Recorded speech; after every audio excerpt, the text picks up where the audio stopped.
Hello, Trader Joe's. Alex Ambrose answered the store phone. I need a box of condoms and 2 packs of tissues delivered to room 1302 of the Sheraton, New York. Hurry! The caller hung up. Alex shook his head. People never seem to be prepared. He packed the required items, put on a raincoat, and rode his electric bike toward the Sheraton Hotel at Times Square. It was 9 o'clock in the evening and raining heavily, and his pants and shoes were soon wet and filthy. Luckily, the merchandise was still dry, but he didn't dare delay any longer, so he hurried toward the hotel. When he arrived at room 1302, he knocked on the door, and it was opened quickly. Hello, here's your... Alex was stunned into silence. The woman in front of him was none other than his girlfriend, Kathy. She was dressed in a white robe, with her long, dark, wet hair draped over her shoulders. The sense of shower gel and shampoo assaulted his nose. Kathy, what are you doing here? He stared at her in disbelief, still feeling dazed. What are you doing here? Kathy asked. Her heart skipped a beat, and she took a small step back into the room. Her mind went blank and then started to spin. What's wrong? Another guy walked up to the door, wearing a robe and slippers, and Alex immediately recognized him. You dare to touch my girl? Alex couldn't suppress the anger welling up inside him, and he started moving toward Billy, determined to teach him a lesson. Stop! Kathy stepped in front of Alex. After a brief burst of panic, she had managed to get back a bit of control. Since her boyfriend had already discovered her betrayal, there was no point in trying to hide it now. She looked directly at him. Alex, we need to break up. Break up? Alex was stunned. He stared at Kathy with wide eyes. Kathy, we've been together for more than a year. Are you going to break up with me now? Yes, we need to go our separate ways. She kept steady eye contact with him and spoke with a strong sense of resentment. Are you surprised? You have no money, Alex. You can barely afford anything. We never have anything nice. As long as I'm with you, people will always be laughing at me. And that just isn't the life I want. I'm too good to be living in poverty like this. I was too naive when I was in my freshman year, and I let myself get tricked into being with a loser like you. She hugged Billy's arm and said to Alex, Billy is my boyfriend now. From now on, I want nothing to do with you. Don't bother me again. Well, seems like you're just her good-for-nothing ex now. Billy looked at Alex with a provocative smirk. Alex, standing there in a raincoat with mud stains on his pants and shoes, felt like Kathy was right. He was a complete loser. Billy took the brown paper bag from his hand and took out the box of condoms. He waved it at Alex and laughed as he said, I'm staying in a nice hotel, having my girlfriend's ex bring me condoms, and you're single. It sure was good of you to help me out. Why are you still here? Kathy scolded Alex. Nah, it's good that he didn't piss off. Maybe you want to see me beat him down, huh, Kathy? Gotta give a lady what she wants, Billy sneered. Alex felt utterly defeated. He slowly turned around and walked out of the room. Bro, you're not even taking the money? Nice. I get a girlfriend and a gift. Billy felt great watching Alex slumped, dejected posture as he closed the door behind him. When Alex left the hotel, it was raining even harder than before. He took off his raincoat, allowing the cool rain to drench his entire body and help clear his head. Kathy had discarded him because she believed he had no money. Losing such a materialistic woman should be something to rejoice over. So why should he be sad? Bzz, bzz. His phone vibrated in his pocket. Alex took it out and glanced at it. But when he saw the number, he stopped walking. His entire body was shaking as he read the text. After a review, the Ambrose family has decided that their son Alexander has met the conditions required for entitlement to his inheritance. From today onward, control of his property will be returned to him. The bean-sized raindrops plopped onto the screen, causing the text message to gradually become blurry. Alex's mind began to spin. Not for this message, Alex would have almost forgotten his identity as a super rich kid. Over the last 7 years, his family had been assessing him, withholding his fortune until they were satisfied he met their draconian conditions. And now, finally, it was over. Everything that rightfully belonged to him was finally his to claim. Alex woke up early the next morning and drove to the city. In a great mood, he got out of his car and went straight to First Republic Bank, right in the heart of the wealthiest part of the central business district of New York, Manhattan. An assortment of luxury cars were parked around the bank. The people walking in and out of the surrounding plaza were all rich. It was obvious from their clothing and demeanor. Alex strode to the door of the bank and pushed it open. Ouch! The main door could be opened both inward and outward, and Alex had been a bit careless when he pushed it open from the outside. As a result, the door had bumped into a long-haired young woman who had been heading out of the building. He quickly apologized. "Sorry, I didn't see you." "What do you mean you didn't see me? What, am I invisible?" She held a hand to her forehead and glared at him. The bank's assistant manager, Karen Matthews, had noticed the incident and hurried over. She checked on the woman first and then looked at Alex in disapproval. When her gaze swept over him, a trace of suspicion appeared on her face. First Republic Bank was different from most banks, as the clientele were almost exclusively high-end business people. Karen knew the young woman was there with her father, but she didn't know why Alex was there. Judging from his appearance and age, he wasn't their usual type of customer. "Sir, can I be of assistance?" she asked with a polite but forced smile. Alex simply said, "I'm here to withdraw money." "Withdraw money?" the sullen woman asked, sneering at him. "Do you have a card?" Karen asked, continuing to smile politely. Getting an exclusive First Republic Bank card was not easy. $1 million of savings was the minimum requirement to qualify. Karen felt certain that the man in front of her couldn't have much experience with the bank and wouldn't know their rules. Perhaps he had thought that other banks' cards could also be used here. "No," Alex replied, shaking his head. The woman he had accidentally hit with the door couldn't help but giggle when she heard his honest reply. He wasn't worth any more of her attention. "Let's go." Her father had walked up, still arranging the documents he was carrying. "My dad and I are leaving." The woman shook Karen's hand and then looked over at Alex. "Miss Matthews, having someone like this around could damage your bank's image and upset your customers. I hope this will not happen again." With that, she took her father's arm and opened the door. "Take care, Mr. Scott." Karen followed them out a few steps, watching as they got into a car and left. Turning around, she headed back inside, having made up her mind to encourage Alex to leave as soon as possible.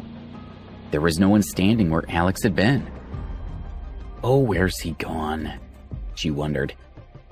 Was it possible that the kid had been embarrassed and had quietly slipped away?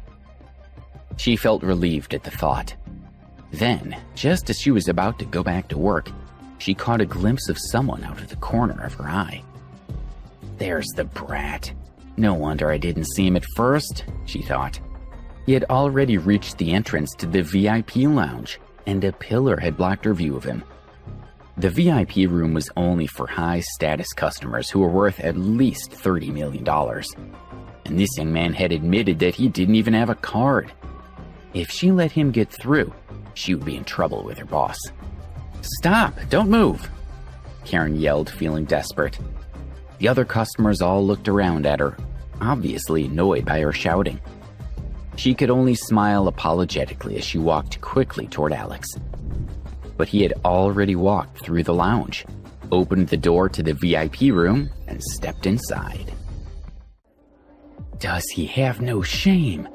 Karen hurried after Alex with a look of chagrin on her face. She tried to open the door to the VIP room, but it had been locked from the inside. Hello? Inside the VIP room, Robert Miller, the bank manager, was leaning against the sofa, looking at his phone. When the door suddenly opened, he quickly sat down and hid his phone away. Normally, when a VIP was coming in, Karen would notify him in advance.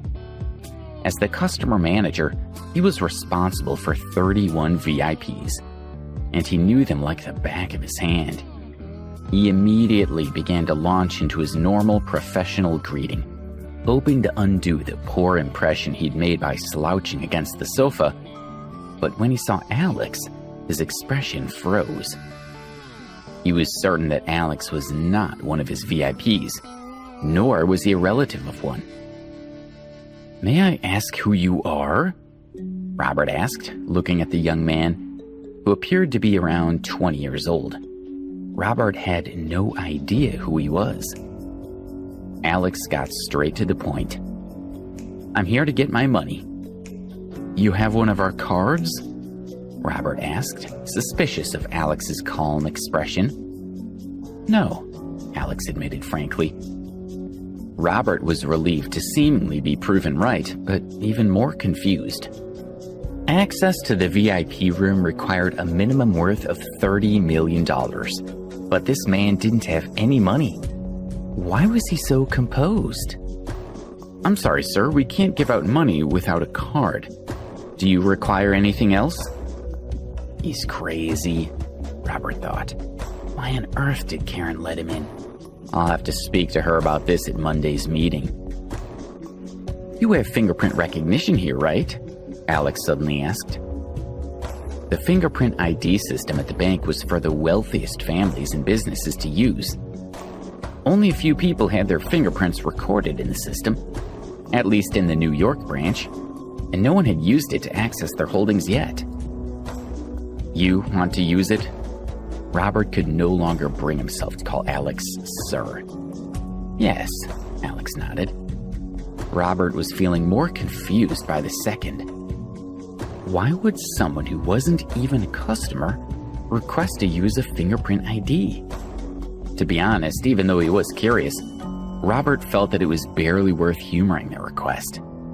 But after considering for a few seconds, he finally decided to let Alex make the attempt rather than risk making him angry. He opened the safe and brought out the fingerprint identification device, which he had never used before. "Place your thumb here." Robert indicated the verification area to Alex, who placed his thumb on the sensor. The device lit up with a glaring red light, and the LCD screen displayed the words, "Fingerprint not recorded." Immediately, Robert's expression turned hostile, and he glared at Alex. He picked up his phone, ready to call the police. Wait, Alex said quickly. "Maybe that was the wrong print. I'll try using my index finger this time." Robert smiled coldly. "What's your plan here? Your thumb doesn't work, so you'll try your index finger? Then if your index finger doesn't work, you'll try your middle finger.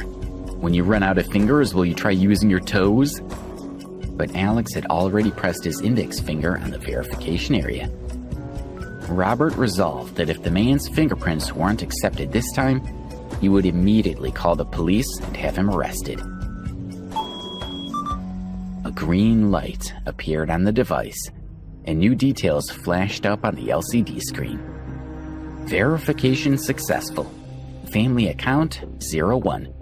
Verifier Alex Ambrose. Account 01104. Robert gaped at Alex in disbelief for a moment, and then hurriedly squeezed out a smile. "Mr. Ambrose, I'm sorry. I didn't realize. I'm Robert Miller, the customer manager for the New York branch. Please allow me to assist you." "It's fine," Alex said lightly and stood up. "Can I see how much money I have left in my account?" "Please wait a moment." Robert sat in front of the computer and typed away for a while. On his instructions, Alex provided a few more fingerprint scans as authorization. "It's done, Mr. Ambrose." Robert clicked the OK button on the screen, and Alex's account appeared. Robert pointed to the computer screen and said, "Mr. Ambrose, the balance of your account is currently $86 million. Robert couldn't help but suck in a breath of cold air. This young man had an enormous fortune. It placed him in the top flight of the 1%. Most people would never be able to even dream of that much money. Alex felt strange as he stared at the numbers on the screen. He reminded himself that he needed to get used to his status as a rich kid as soon as possible. "Oh, and you have other assets as well. Let me show you now." Robert clicked through to check several pages in a row. Finally, he clicked the OK button again. The computer brought up a 4x4 grid of display screens. "This surveillance screen displays all the physical assets that you hold elsewhere," Robert explained.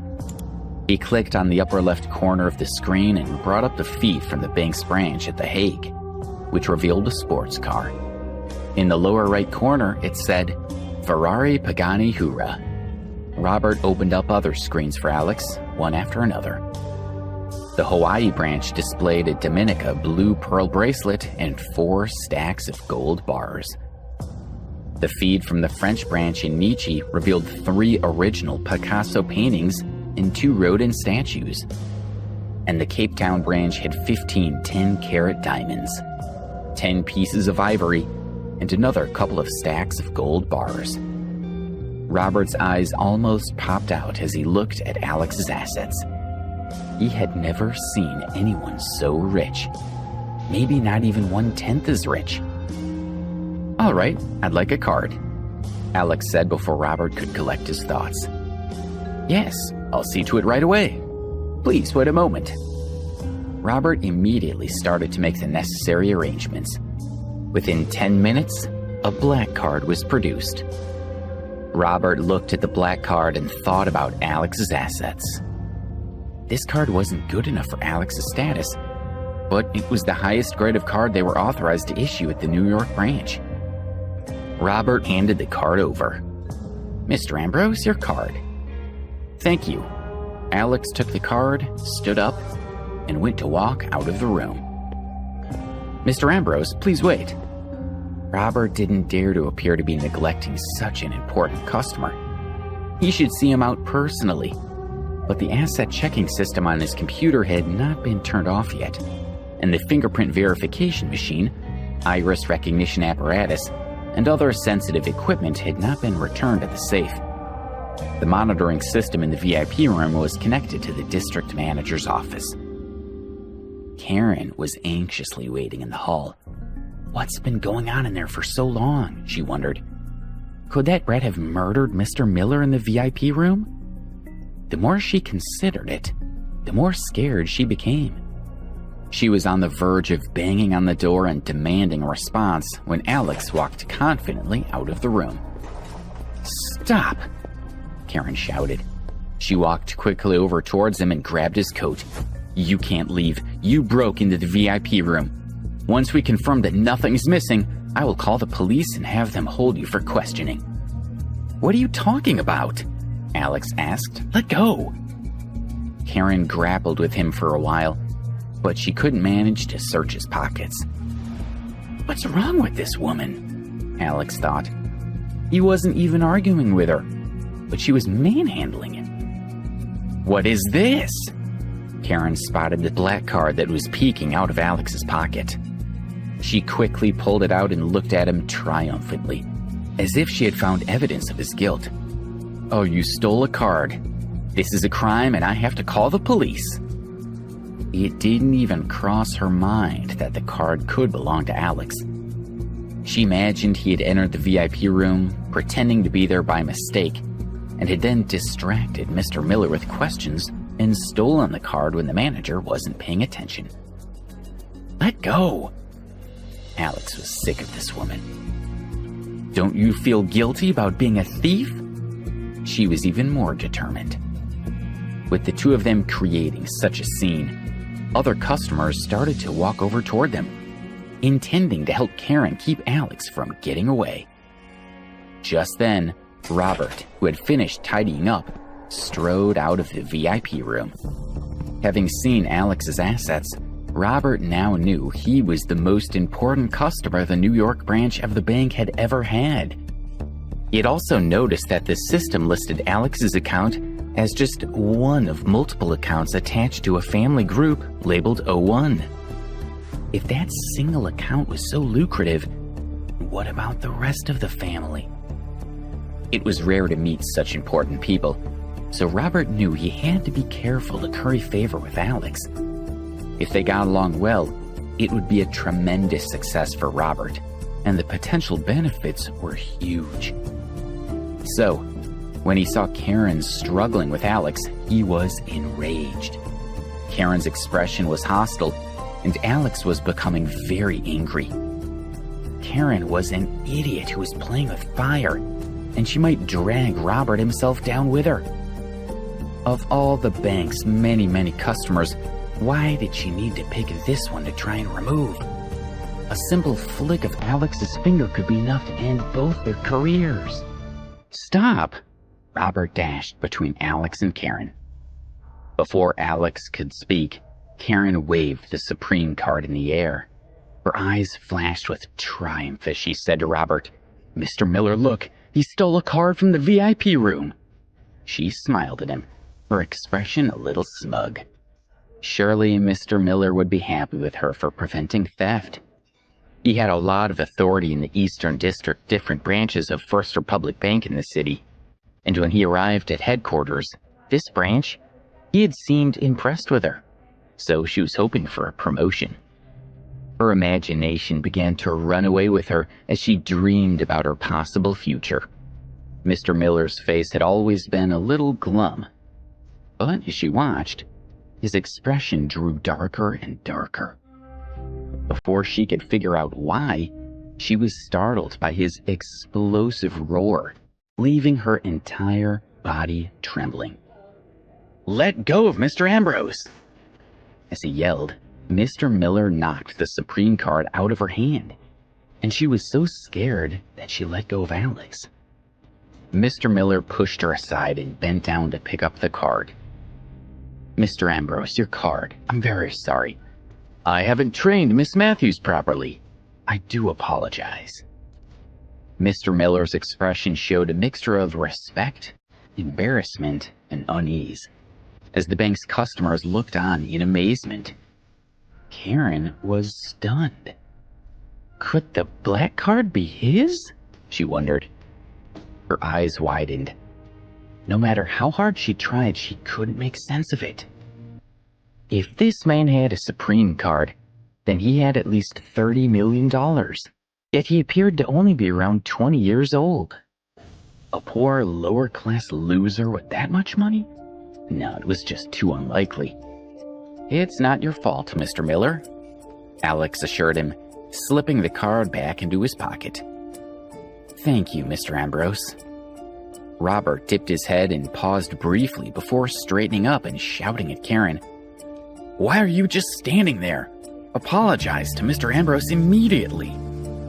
How could Karen still not understand? Robert thought. The young man standing in front of them was seriously rich and needed to be treated with respect. Karen immediately bowed her head at Alex. "Mr. Ambrose, I'm very sorry for my rude behavior. I made a mistake and I created a fuss over nothing and put my hands on you.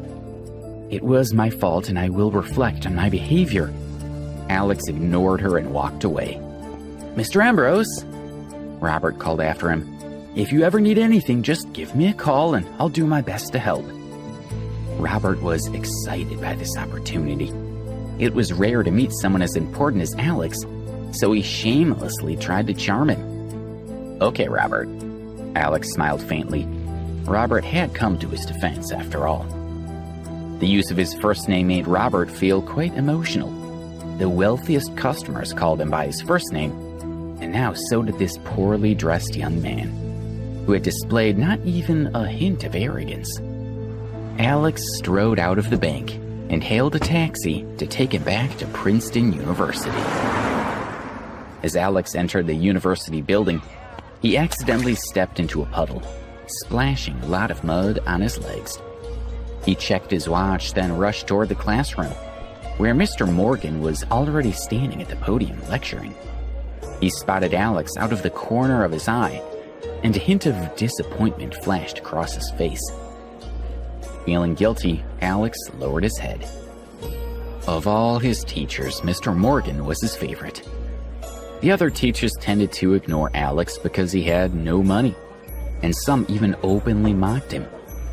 Only Mr. Morgan treated him like any other student. Alex slipped quietly into the classroom, aware that all the students were staring at him, and he could hear them whispering. He isn't usually late. Hell must have frozen over. Look at his pants, they're filthy. Doesn't he have any clean clothes? Are you joking? It's not like he'd have the money for new ones. It looks like he'd just thrown on whatever he could find. Some of the boys continued to talk, and the girls in the front row covered their mouths with their hands as they joined in. Their eyes flashed with contempt when they looked at Alex. Stop talking, Mr. Morgan said loudly, and pay attention. Throughout the lecture, Alex noticed that Mr. Morgan kept glancing at him, his eyes full of disapproval, as if Alex had failed to live up to his expectations. Eventually, the lecture was over. Class dismissed. Mr. Morgan packed up his textbooks and left. Kathy! The voice came from the doorway. Everyone turned in the direction of the voice and saw Billy walking through the door and going straight to Kathy, who was sitting by the window. She stood and hugged him, pulling him in close to her body. Billy lowered his head and the two of them began to kiss. Many of the students turned to stare at Alex. Everyone thought that he was Kathy's boyfriend, and they weren't aware that she had broken up with him. Alex watched in disgust. He'd heard that Billy had taken at least 5 different girls to stay at that hotel. Kathy was just the latest in a long line, and Alex had no intention of fighting for her. Billy strutted past Alex with his arm around Kathy's waist. Darling, wait a minute, Kathy said to Billy as she stopped in front of Alex and held out her phone. Since we've broken up, I don't want to owe you anything. Here's the phone you bought for me a few weeks ago. You can have it back. Alex glanced at the Samsung Galaxy phone and then took it. Ha! You would have to work part-time for 6 months to afford one of these. Kathy took a brand new phone out of her pocket and showed it to Alex. This is the latest iPhone, and it's much better than your phone. Of course, it's far too expensive for a loser like him. Billy raised his chin and looked at Alex. Kathy told me that she kept asking for that phone for 6 months before you finally bought it for her. Do you think you can pick up a girl so far out of your league? You're just embarrassing yourself, so give up. And I'm warning you now, don't even think about her. If I find out you've gone anywhere near her, you'll regret it. Don't waste your breath talking to a loser like him. Can we go to DeLuca's for lunch? Kathy had already dismissed Alex.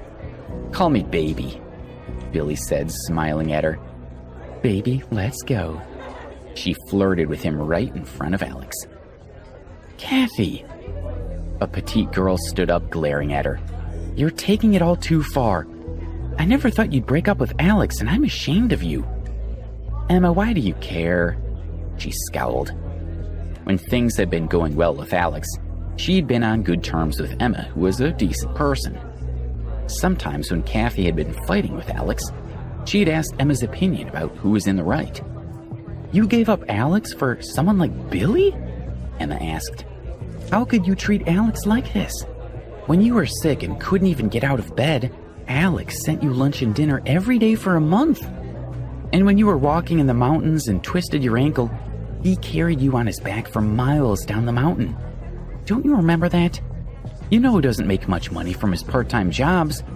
But when you wanted a phone, you worked hard for months to save enough money to buy it for you. And this is how you repay him? By breaking up with him and ridiculing him? Kathy scowled. I've never forced him to do anything. If he was stupid enough to go along with it, that's his problem. And so what if he bought me a cell phone? It was only a Samsung. And why would I want a Samsung when I can have an iPhone? Emma shook her head. Kathy, I don't understand you. Do you only care about money? Will money get you everything you want? Yes!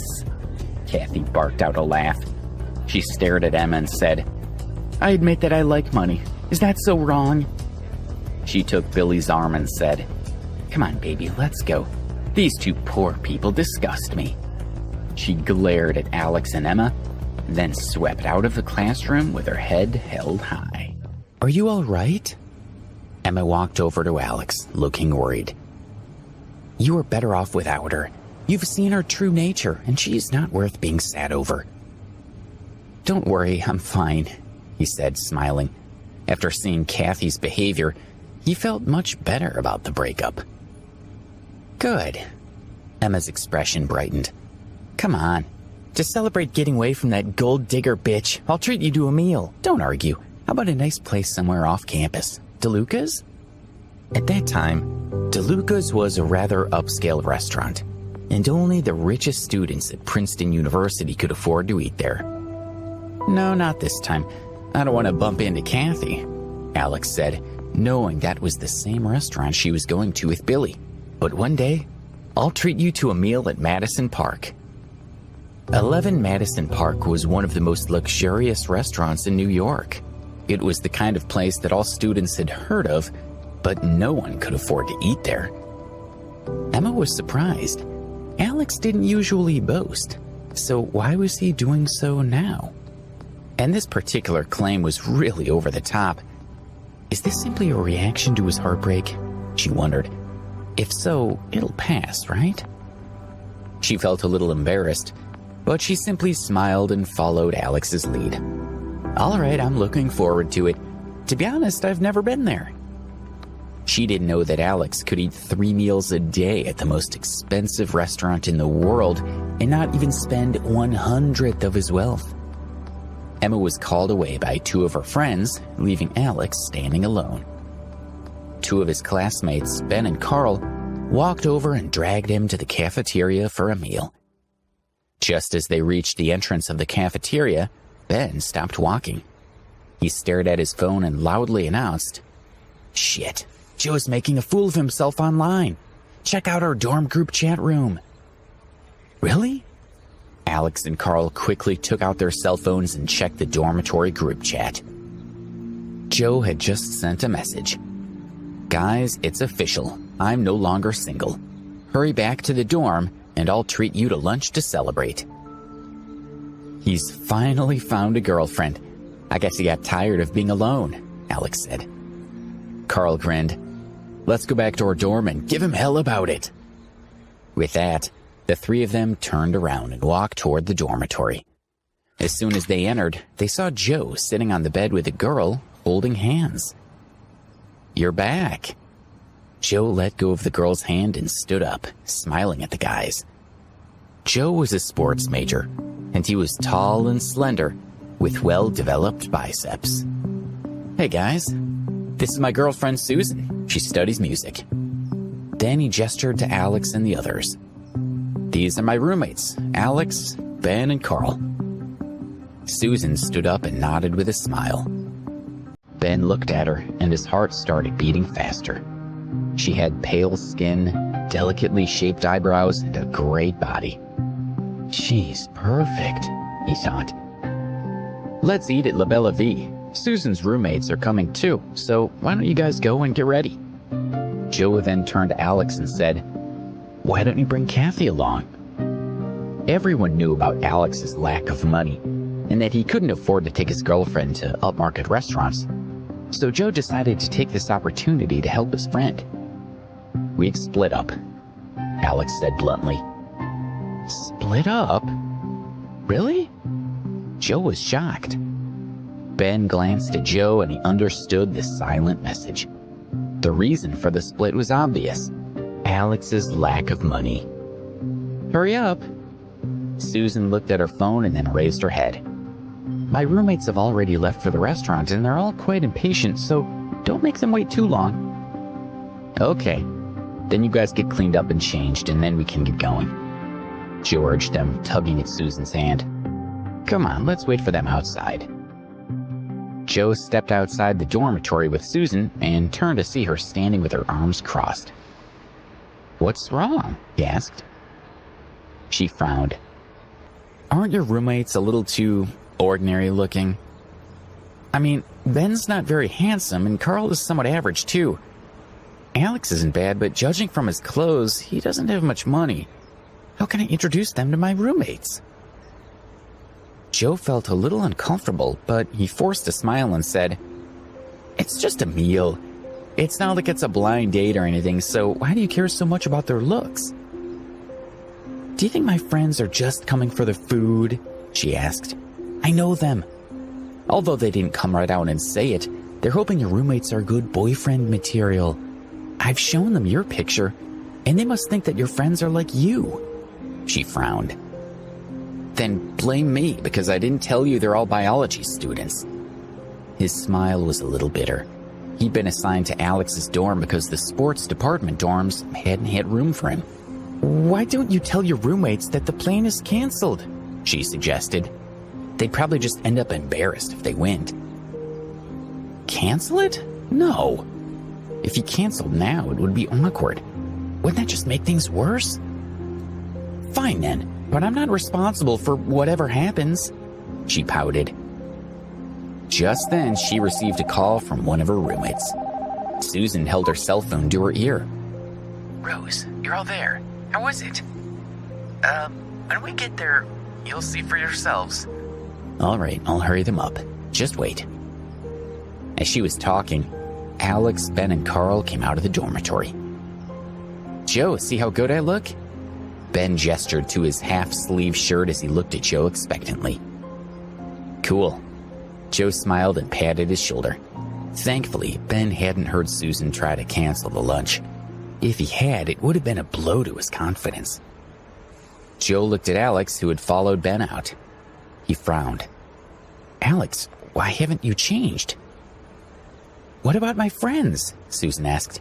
"Can't you get dressed up for them?" "Alex looks fine. What do you expect him to wear?" Carl asked. "He's not Joe, and he's never going to look like him." Susan shook her head. Her roommates were going to be very disappointed. This was going to be a disaster. "Stop wasting time and let's go," she urged them, and they all followed her out of the dormitory. Rose, Stacy, and Betty sat at a table at La Belle Vie. All of them were pretty, and it was clear they came from good families. Rose had long hair that draped over her shoulders. Her skin was fair, and she had a small face with large, sparkling eyes, a straight nose, and pretty pink lips.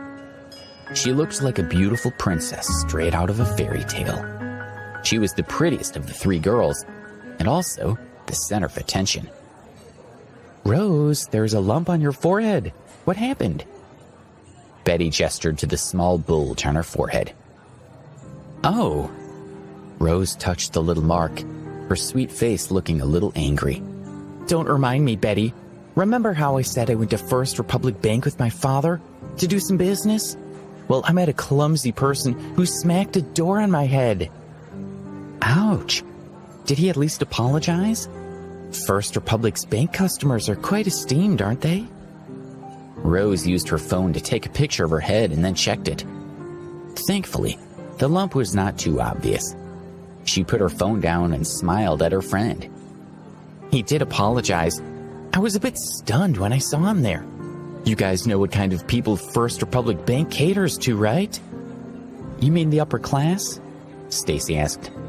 "So this guy didn't belong?" "Exactly. The First Republic Bank only gives cards to people who have at least $1 million, Rose confirmed.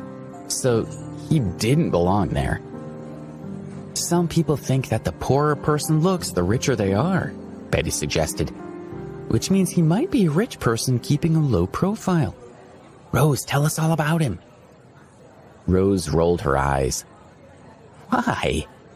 "Later on, when the manager came over, he found out that the guy didn't even have a card. I think he was just an idiot who stumbled into the First Republic Bank. Maybe he thought that the cards of other banks can also be used there. If he'd done that, I would have died from embarrassment, Stacy exclaimed. After all that, I didn't even look at him and just left with my dad. Rose tossed her hair over her shoulder. We'll see if he dares to try it again in the future, or if he dares to show his face anywhere. The guy's not a child, Betty pointed out. Doesn't he have any common sense? I guess he's destined to be single for his entire life. Who would want a guy like that? Let's stop talking about him. I never saw him again anyway, Rose sighed. Why isn't Susan here with the others yet? Seriously. Rose picked up her phone and frowned slightly as she looked at the screen displaying her chat with Susan.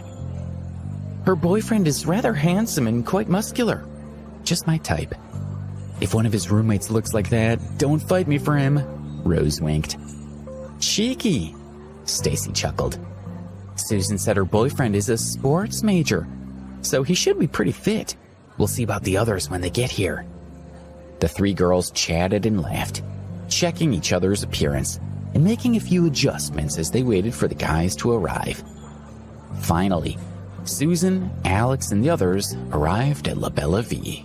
You guys go on ahead. I'm going to the bathroom.